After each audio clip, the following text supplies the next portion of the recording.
தேவையான பொருள்: தேங்காய், அரை தக்காளி, கறி மசால் தூள் அரை ஸ்பூன், சோம்பு அரை ஸ்பூன், லவங்கம் 4, பட்டை 2 துண்டு, பொட்டுக்கடலை 1 கைப்பிடி. எல்லாத்தையும் மிக்சியில் இப்போ அரைச்சிக்கலாம். இப்போ எல்லாத்தையும் நல்லா நைஸாக அரைச்சாச்சு. இப்போ அடுப்பு பற்ற வச்சுக்கலாம். அதில் சட்டி வச்சுக்கலாம்.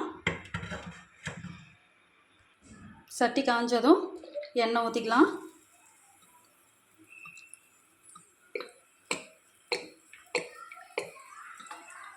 எண்ணெய் காஞ்சிருச்சு. இப்போ கடுகு போட்டுக்கலாம். சூடாக இருக்கிற எண்ணெயில் பச்சை மிளகாய் போட்டிங்கன்னா நல்லா ஃப்ளேவராக இருக்கும். கருவேப்பிலை போட்டுக்கலாம். வெங்காயம் போட்டுக்கலாம். இஞ்சி பூண்டு விழுது 1 ஸ்பூன் போட்டுக்கலாம். வெங்காயத்தையும் இஞ்சி பூண்டையும் நல்லா வதக்கிக்கலாம். மஞ்சத்தூள் கொஞ்சோண்டு, மல்லித்தூள் 1 ஸ்பூனு. நம்ம ஆல்ரெடி பச்சை மிளகாய் போட்டிருக்கோம். அது இல்லாமல் காரம் பிடிக்குங்கிறவங்க ஒரு அரை ஸ்பூன் மிளகாத்தூள் போட்டுக்கோங்க. இது எல்லாத்தையும் எண்ணெயில் ஒரு வதக்கிட்டு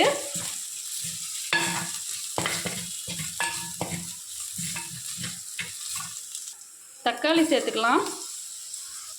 வதங்க தேவையான உப்பு போட்டுக்கலாம். கொஞ்சமாக தண்ணி சேர்த்துக்கலாம். இது கொஞ்சம் வதங்குறதுக்கு மூடி போட்டு வச்சிடலாம். செய்கிற முட்டை குழம்பு நம்ம இட்லிக்கு தான் செய்கிறோம்.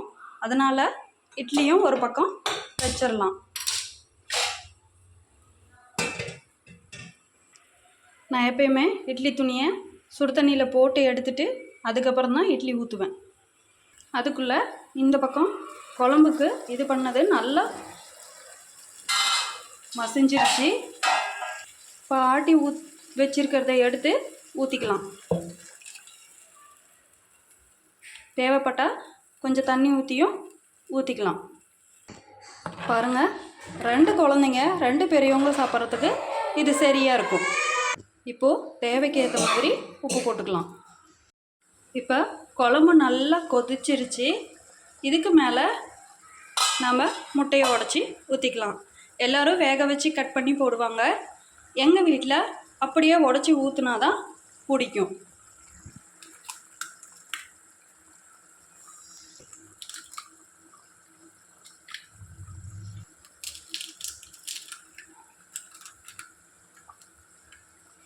இதை கை போட்டு நல்லா கிண்டாமல் லைட்டாக இந்த மாதிரி எடுத்து மட்டும் விட்டுட்டு